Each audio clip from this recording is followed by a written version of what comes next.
Alright, so day one of SHOT Show. I recorded a video yesterday about GPO and about Delta Optical, which is kind of that was fun for me, new companies. More new and interesting stuff today, some that I expected, some that I didn't. Once again, this is completely unprepared comments and just trying to commit to a video, so to speak, things while I remember them. So in no particular order, let's first talk about one of the more interesting things I saw today. Zero Compromise Optic, the brainchild of Jeff Huber, who used to run Night Force and Colors USA. They've got an office in Idaho and an office in Austria. He says there's no connection to Colors, which I believe. So they do their own optical design, I think with some contractor, and they do their own mechanical design. It's a shot German glass of some sort. Components, I believe, are made in Austria and Germany, or wherever SHOT makes it for them. And the final assembly is done in Idaho. They've got two scopes. They showed up in the Heights, so we kind of knew about it for a couple of days, and I got a chance to go and look at them. And one is a smaller 4-20 by 50, and another one is a larger, 4.7 to 30 by 56, something like that. The larger one, the 56mm scope, is practically ready for prime time. It looked fairly well polished and finished. Let me see if my microphone still works. Fairly well polished and finished, which is kind of a nice thing. The smaller one was not as polished yet. It's getting there. My best guess is that it's going to be here probably middle of the year, thereabouts. Price, they're not saying exact price yet. If I were to make an educated guess, I'd say it's going to be competitively priced with other similar quality optics. So if you're expecting it to cost $2,000, it's not. It's going to be high end. Optic Jeff is pretty confident. He believes that in terms of the optical system performance, it's going to be up there with the best of them, better than most. He told me which rifle scopes they used as sort of a benchmark, so they are aiming high. There are a couple of nice reticles. One is basically a milling reticle, one Christmas tree reticle, everything fairly well worked out. A couple of slightly unusual features, but a lot of reticles out there, and fundamentally most of them are fairly similar. I think these reticles are well worked out. They're entering a very saturated marketplace, so I hope they do well, but this is not going to be straightforward. Of the two, I'm more interested in the compact 4-20 by 50. I think this is an interesting design, and I would really like to test it when it comes out, which I probably will. There are several comparative compact designs out there that are fairly premium. That and the Colors, I'll talk about Colors in a moment, and there's always Schmidt. I think that's gonna make a nice comparison. I haven't been to Schmidt yet, that's tomorrow, but I haven't looked at Swarovski much, but I did stop by to see the new Colors scope, the Colors 3-18 by 50. It's pretty impressive. It fixes all of the issues I had with the earlier Colors, as I think, best I can tell inside a SHOT Show. It's compact, optically seems to be very good, the turret feels good. There are some clever things with the windage turret. Stray light control is good. Eyepiece design seems good. Eye relief is fairly flexible. I think it's gonna MSRP at about 3,200, something like that. 3,300 or map at 3,200. It's not gonna be a cheap scope. I was hoping it would come in at a little bit less, but it is based on the little that I saw today, I think it's a solid step forward, step up for Colors in terms of how they design their scopes, and I have a suspicion they will next make a higher, larger magnification version based on same basic reactor and everything. It's gonna be interesting to see. I think that will do well. I'm gonna go look at the Swarovski part of the booth a little bit more tomorrow. But the Colors, I think that's the only new thing they have, and that's it's a big deal. Several people I talked to who saw it were also impressed. So it's not just me. Okay. In principle, like I said, I think an interesting comparison will be the Kahles 3 to 18 by 50 against the Schmidt 3 to 20 by 50 and against this Zero Compromise Optic, ZCO, Jeff Huber's company, 4 to 20 by 50. All have fairly compact scopes with 50mm objectives. Schmidt being the older of the three, but it's a nice scope. So that's going to be interesting, right? With Schmidt, I'm talking about the ultra short model. It depends on when new scopes become available, but if I were a betting man, I'd say I'll be putting that comparison together in a July-August time frame, so second half of the year. It's not bad. I'm kind of busy now. All right, I'm just gonna look at catalogs, and I'm gonna look a little bit at different pictures that I took to help me out. To refresh my memory, I forgot my notebook, naturally. So let's see, that's ZCO. I ran into another company in the new booths called the Bishop Ammunition Firearms out of Antelope, California, somewhere near Sacramento. They've got 3 scopes. They're just getting into the scope world. I think the Chinese scope made by same OEM as Vortex. One of them is a front focal plane 1 to 8 by 24. Kind of looks okay. I liked it. I'll say the lady who owns it is a former lawyer and a former Marine, I think, but she's also at least former military. I like the way they're talking about it. They do a lot of things. They do ammo. They do some of the reloading equipment. They started importing optics. They do a really cool bolt action 458 SOCOM based on a short action Remington. I don't know how well you can see this. That's kind of interesting, right? I've always wanted to shoot 458 SOCOM with low drag heavy bullets, subsonic. This could be an interesting platform for it. I'll need to see if I can get if I can talk to them and get anything going with these guys. They seem to be new to the optics world, so I'll see if I can offer some of my opinion. My opinions are usually unsolicited, so some like them, some don't. Lucid Optics. I had an appointment with these guys. I'm generally reasonably well familiar with their product line. They've got everything's made in China. The guy who runs it, I think he used to be with Bushnell. Not sure. I think it was Bushnell or Brunton, one of them. He knows the OEMs well, and he's kind of anal retentive, sort of like me. So I like the guy, Jason Wilson, I think. For this year, they've got a new 10 by 42, I think, ED binocular that I didn't have very high expectations for it, but it is really nice. Calling it B10. It's a 10 by 42 with ED glass, and as much as you can say at SHOT Show, but I looked at it. It's the one thing you can say whether the flare is well controlled, and it's not bad at all. Very respectable. So that's kind of interesting binocular. It's something to watch. It's gonna retail at around $450-500, something like that. Meopta. So I went to Meopta. There's a lady there who's supposed to deal with media. I talked to a couple of guys there. They showed me a little bit of their newest stuff. There wasn't much. No new rifle scopes, none that I'm aware of. There may be some things that are in the that were hidden in a conference room, but nothing out, and I couldn't get any sort of attention from the lady that was supposed to be showing stuff. So I waited for a little bit and just walked off. I'll try them again tomorrow. I'm generally not big on going to a place a second time, but I'll give it a shot. I like Meopta. They've got a new collapsible spotter that's pretty good. The binocular is still nice. I think they've got a smaller Meosta binocular coming out, 8 by 22, something like that. I'm not seeing a whole lot of new stuff, at least nothing really in the catalog, and nothing that I saw.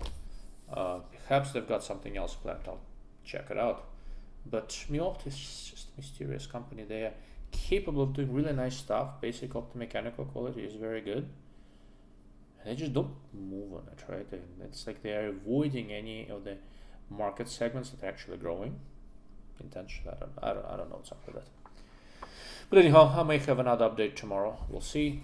Bearing Optics, the guy went to see there, wasn't actually there. They've got a couple new thermal sights that I wanted to look at. It's kind of interesting. They have a clip on and a thermal rifle scope that I know they've been working on. So if I have time, I'll swing by again. Otherwise, I'll get some information from him over the phone. Let's see, what is this? Explorer cases. So every time I come to SHOT, I go and look at some hard cases. Traditionally, I usually use Pelican cases, and they work well for me. But I'm always looking for something new. These cases are made in Italy. I think they're comparatively new to the US, but they've been around for a while. The way they do the gasket seal is a little bit different, and I kind of liked it. And they also supply their hard cases with fitted soft cases that go inside, right? So that's for traveling with a gun. That's kind of a nice thing. So I travel where I travel. I don't need to deal with the foam. If I don't need a hard case, I yank out the soft case, and there you go. So that's kind of nice. I'm probably gonna buy one of their cases and look at it. See All Night Sight. That's another company that's a little mysterious to me. I have one of their sights. I have the first generation. The second gen is tritium lit, so it gives a little bit more low light visibility. And then this year they changed the reticle a little bit, so you kind of get a cant indicator, some features in the reticle that show you if you're canting the sight or not. I don't get the allure. It blocks the whole lower portion of whatever you're aiming at. It's a little bit easier than iron sights, but not by much. So I'm a little bit lost on why this company still exists, but they're clearly doing okay, and it seems to be rugged and everything. So I guess the market is big enough. There's almost everything is possible. Magnetospeed. So I use a Magnetospeed chronograph, barrel mounted. It works really nicely for me. I was walking by and I saw a sign that said "hit me." Right, whenever I see a sign that says "hit me," I stop and see if there's anything there I can hit. Turns out they made this gadget. You affix it to the back of a steel target plate, and when you hit the target plate, it lights up. There's a bright flash because there's a little piece of like a plexiglass waveguide sticking out just above the target. So not only do you need to try to hear the gong, but you will actually see a bright flash if you hit the target. It picks up the vibration and flashes. It's pretty cool. I think it's a very clever idea. It's original. Thinking about it, it's $100-something plus the cost of the target. But I think it's an interesting idea. I think it's a good application. Okay, all right. The cross-stack holster. This is the new thing from Limsaver, and they're calling it a universal form-fit holster. It's basically a holster made out of effectively two slabs of their form-fitting material. It looks surprisingly comfortable. There's a guy there, in every booth there is a guy that stands there and says, I test this product and it's the greatest thing since sliced bread and all that. I don't know how much I'm buying it, but it did look interesting. And have some guns with red dot sights that are not easy to find a holster for, right? So I might give it a shot. I might get one and see how well it works for me. Let's see, Shepherd scopes, a bunch of new stuff that I don't fully get. I primarily went there because I was talking to John Odland, the guy behind the Odd Mount, who said that they were using their mount and scope caps, and they are, so I went to confirm that. I don't know what to make out of their products. They new people, but the company they're saying didn't quite change hands. They're launching some sort of a thermal that I'm sure they did design themselves. I can't figure out heads or tails what's happening there. They still have the dual reticle stuff that they're real hot on. It didn't work 10 years ago. It wasn't a very good scope 10 years ago. I don't think it improved with age. Now they added a few other options that are basically just front focal plane designs, sort of a reticle design somewhat similar to what Shepherd scopes always were, but just now more conventional front focal plane. It's the same OEM designs, just with a reticle. So if you like Shepherd reticles, it's a reasonable option. Some with Chinese, some with Japanese. One interesting thing, there's a Japanese front focal plane 3 to 9 by 40 scope.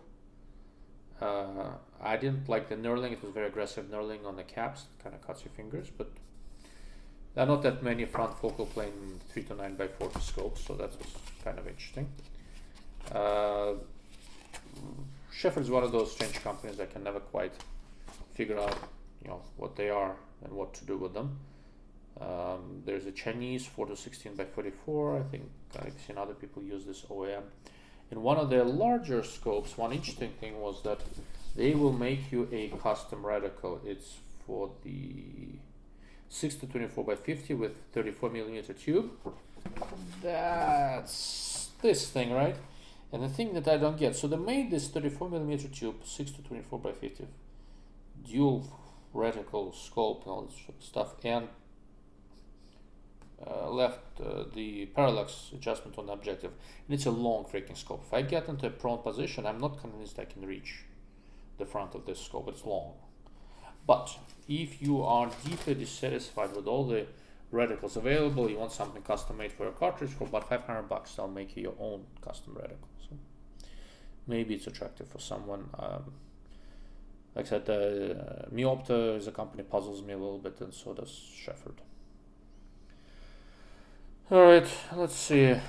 What's next? FLIR. I want to talk to the guys at FLIR a little bit. So they bought a company that's called Armasight a bit over a year ago, a year and a half maybe. And they're pushing a little bit together. They're pushing a little bit more aggressively into the civilian market, using FLIR cores for thermal and some night vision stuff that used to be Armasight. Going forward, I have a suspicion that as far as product lines go, FLIR is gonna take over the thermal stuff, and the night vision, like the night image digital night vision or amplified rifle scopes, those are gonna go on the Armasight brand name. So sounds like a reasonable idea to me. So the cheapest decent thermal sight with I think 19 millimeter lens runs for about $2,500. So thermal scopes slowly but surely are coming down price wise, but it's still a 320 by 240 pixel core, so it's a comparatively low resolution, but it's coming. FLIR makes nice stuff, so if you're interested in thermal, that may not be a bad way to go. I'll look at a few more of them tomorrow. Let's see, PCP Tactical. So this is the company behind Guerrilla Ammunition, and they started doing their own custom guns. I vaguely recall somebody on Optics Talk wanted me to look at their GF10 AR10. I looked at it. Okay, it's an AR10 with a thin barrel and a bunch of stuff scalped out. Still an AR10, still unwieldy for me. What I found interesting is that they have made these. Alright, my camera crapped out at some point. I think we're back live now. I'm not sure where it crapped out. I'll look at it later. I think when I was talking about primary arms, so I'll talk about it a little bit more. I took some pictures, right? And the pictures help me remember. So the Chinese made 3 to 18 scopes they have MOA and MIL models, and the MOA model is called Hera, after a Greek goddess, and the MIL model is called Athena, also after a Greek goddess. Like I said, they were not half bad. The reticle to look at is Griffin MIL reticle. That's the Athena. They have a couple of new red dots. They have an inexpensive red dot with nice rotary control. Better lasts forever. Works well, and they've got new reticles and the less expensive SFP FFP scopes. Primary arms is moving. I'm pretty impressed. I went to see Kowa. The new things for me were the spotters. They have 2 compact spotters, a budget one for about $350 and a really fancy one with a fluoride lens for $1,700, both with 50mm objectives. I thought they were interesting and worthwhile, right? Kowa is a strange company. They always have an empty booth at the gun show. They don't gun people, but they make exceedingly nice spotters. So there's something to be said about that. Now, Tangent 8, right? So I've been a big supporter of Tangent 8 since they came out. These scopes are expensive, but they are excellent, right? So there's a new scope called the H series, which is basically sort of a hunting version of the 3 to 15 by 50 with a 30mm tube. And the way, I'll have some pictures up, the way it's done is basically it's a type of a turret when it's all the way down, it basically spins freely without adjusting anything, so you can screw up your zero, and when you pull it up it locks and then you can adjust. It's done pretty nicely. I am moderately certain that in this coming year they will have some reticle modifications in some of their current scopes, which is, I think, the only real complaint I've heard people have about Tangent 8 is lack of reticle choices. I think they will address it, as they should. Aside from that, overall, the scopes I've tested, right, there are new ones coming out of the scopes I've tested in terms of overall optomechanical quality. I think Tangent 8 is the best. Now, there's new stuff coming out, and it might be better for all I know. I will test and compare, but Tangent 8 is pretty impressive. All right, let's see. I'm gonna remove the business cards of the people that I've already talked about. I've talked about Kowa, Mera Optics. I think I've talked about Mantis X, training tool for handguns, rifles. Highly recommended. I've talked about Guerrilla Ammunition. Haven't talked about these guys. Let's see. And looking at the pictures, so I've got Kowa. Kowa has a binocular. I haven't seen that. It's the smallest of the Genesis binoculars, Genesis 22. It actually looked really decent. It's with Kowa's Genesis binoculars, like their full-size binoculars are quite good. But not quite alpha class, but the 8x33, this intermediate size one, was excellent, and this 8x22 also looked really good. ED glass, all the good stuff.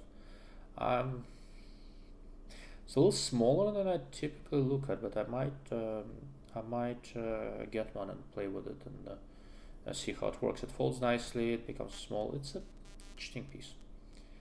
Okay, let's see. I went and stopped by Bond Arms. Bond Arms bought Boberg at some point. Oh, Jason. Yes. Bond Arms. They have a handgun called Bullpup. Look it up. Jason is here trying to get his hands on every handgun known to man and a few that aren't yet.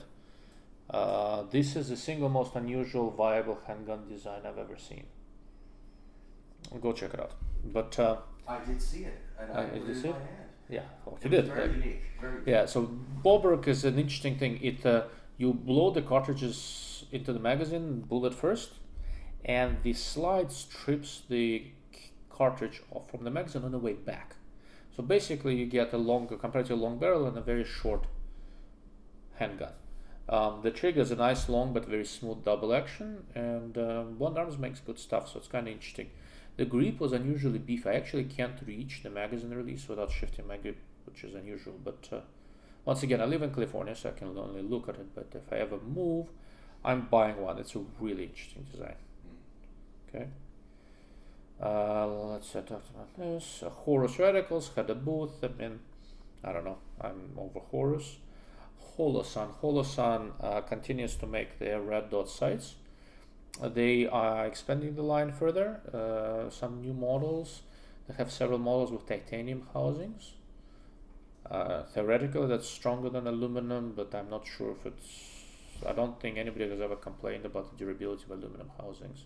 But they want it. I see more models with solar power. Considering how long the LED lasts, I'm not sure I care, but I don't see any real problems with it if it's well set up. Holosun, as of the Chinese Red Dots, probably makes consistently the best stuff, and the OEM for a lot of other people. So you see that quite a bit. Let's see. I already talked about these guys. I don't know. Oh, that's Gorilla. Athlon. So I know the guys at Athlon pretty well. Since they started, I ran into them. I think they're good people. I've helped them a little bit with some things here and there. I've been critical of others, and they take it as adults, which is good. They have several new and interesting things. They were all briefly discussed on the Hyde and other forums. The thing that really got my interest is a new spotter. It's called Chronos Tactical. It's a Japan-made spotter. I don't know how well you can see this. It looks a little bit like Bushnell LMSS, but seems to have less flare, less artifacts, and it's also heavier. So it's probably an evolution of the original Bushnell design. They've got it set up so you can hook up a rangefinder to it and bore sight it to the spotting scope, so you can range and bore sight. The spotter has a reticle. The reticle is well thought out. I like it a lot more than the Horus reticle in the LMSS. I'm guessing it's going to be available April, May, June timeframe, somewhere there. I'm definitely going to get my hands on one and review it. It's an interesting design. It's a 7 to 42 zoom range with a 60mm objective. So I can use it handheld at 7 to 10 power, somewhere there, or I can really zoom it up if I'm on a tripod. It sounds like a very flexible design. Of the other new products, they've got the Midas TAC, the tactical rifles front focal plane. So the little 4 to 16 by 44 is not bad. The eyepiece is decent. I'm kind of cautiously optimistic. It still looks like a nice scope. I think it will do well for Athlon. Chinese made, like the lower end stuff. There is a new highest end Chinese precision scope to date, I think, called the Ares ETR. It's a 4.5 to 30 by 56, kind of a big brother to the Ares and BTR that I've tested and I kind of like. Optically, from what I can tell at shot, it looks better. It looks good. Turrets are good. I mean, it has a nice feel to it, so that may be the first arrival of truly reputable mid-range $1,100-$1,200 or so Chinese scope. That's kind of interesting. I don't think the Chronos line has changed. Very much. So most of the new stuff was with the spotter and the Midas TAC. There's also Midas second focal plane hunting scope. I didn't look at it too much. I spent most of the time with the spotter. I'll be honest with you, it's really good. I think it's really good. It will be really good. So let's see what else. For Vortex, it's a little bit of a quiet year. They were originally planning to introduce a variable spotting scope eyepiece with a reticle, but that was held back. They had some technical difficulties. Some new things, the Kaibob HD 15 and 20 power binoculars are basically discontinued, replaced with an 18 power, 18 by 56. Looks pretty decent. There is a lighter version of the 1-6 Razor. I looked at it a little bit. It looks just like the original, just lighter. It's a good thing. Viper HD scopes are introduced. A couple of the laser rangefinders are now cleaned up, so they work at a longer range. And there is a Crossfire red dot, I assume OEM by Holosun or somebody like that, for $150. All in all, a quiet year. I've had a nice long talk with them, so I think I have some idea what's coming next year. I think it's going to be a little more active, but I can't say what I sort of know, and I definitely don't want to offer too many opinions because I don't know enough to make a formal conclusion. I have some idea. Vortex booths getting bigger, more trafficking. By volume of sales, they're probably the largest sporting optics company in the world right now. So I remember when they just started, it was really impressive how far they've come. Let's hope they don't get complacent and lazy like everybody else seems to. Occasionally, I stop by Fab Arms or Maker. That's an Israeli company, brings in a lot of innovative furniture, AR furniture, some fixtures to make a PDW out of a Glock and all that sort of stuff. I'm always impressed with how innovative they are. So that was interesting. They have some interesting tripod that kind of attaches to the grip of an AR handgun. I don't know how to describe it in words. I'll post some pictures. It's really interesting looking. They're just creative people. Let's see, Nightforce. So Nightforce has two new products that have been well discussed for a little bit now. The two front focal plane 1 to 8 by 24 scopes, the NX8 and the Attacker F1. Just hope it wasn't my car beeping. No, some other people there. Okay. Alright, Attacker F1 and NX8. Attacker F1 is going to run like $2,700, NX8 maybe $1,700. It's slightly different but related reticles. NX8 is a lot smaller and lighter. Attacker F1 is probably more impressive optically. Both are pretty good at 1x. Attacker probably a large exit pupil. I'm more interested in the NX8 partly because it's $1,000 less, partly because of how short it is. I think that's going to be a big advantage. I would like to see a Attacker reticle in the NX8 if they ever do it. That would be interesting. But I was pretty impressed with both. I think Nightforce is going to do really well with these. Really well worked out designs, but like I said, I'm just really impressed with how compact the NX8 is. I think that would be the one I want to look at first. I think. Aside from that, I don't think there was anything new at Nightforce. Alcan, Armament Technologies Alcan is next to them. They don't have anything new. There's nothing that I am not familiar with.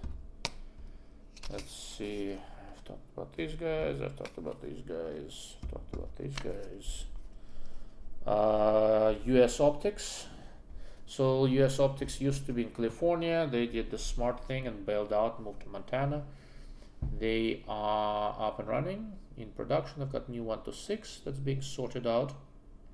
And I've got the cleaned up cosmetically and mechanically versions of the original USO 5 to 25 or 3.2 to 17 scopes. They're looking pretty decent. They're no longer doing gazillion versions. Now these are just, the largest scopes are just 34mm tube. True proper production scopes in a $1,000 range or thereabouts. I think they can do pretty well there. They're decent scopes. These are not new designs. They're still long. Right now everybody's trying to go short and all that, but they're respectable. So I'm probably gonna get one and look at it,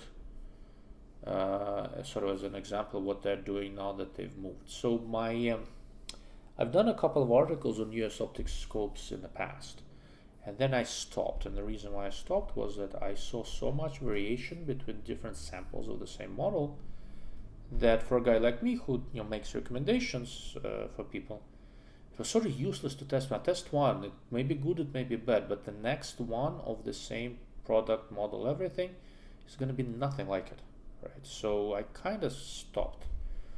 They've switched how they do things, and they're saying they're a lot more consistent now. So I'm going to get my hands on one and figure out what I can compare it to and do some comparisons and see how it works.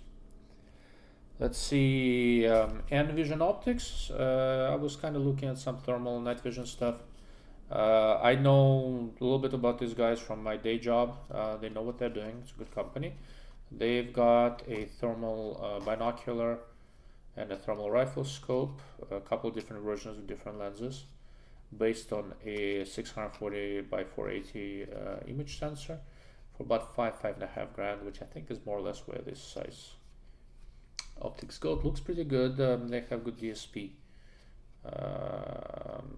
well worked out devices. So I think when they've got their rifle scope reasonably worked out, I'm gonna test it, run it through paces, and post my impressions. Maybe take it to Texas and kill something with it. Not bludgeon, shoot somebody. Not somebody, something. Lord knows this is gonna go on YouTube. Shoot a pig, like a pig, 4 wheels, vermin in Texas. Nothing more specific than that. And lastly, EOTech.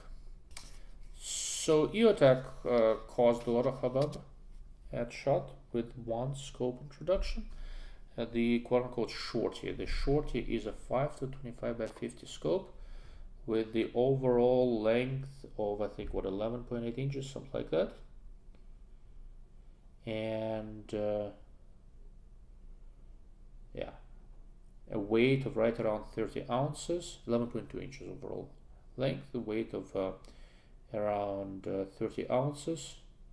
And the MSRP is $2,100, so MAP's probably going to be 19 something.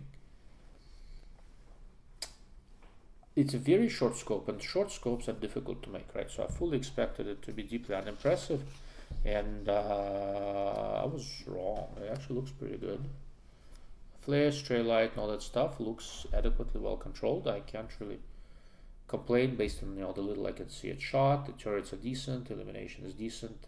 It's a front focal plane design. It'll have a couple of different reticles in it. A Horus reticle H59, which is not good, and a milling reticle, something they call MD3. Looks like a reasonably decent milling reticle, probably a little bit thicker than I'd want. I like slightly different reticle designs, but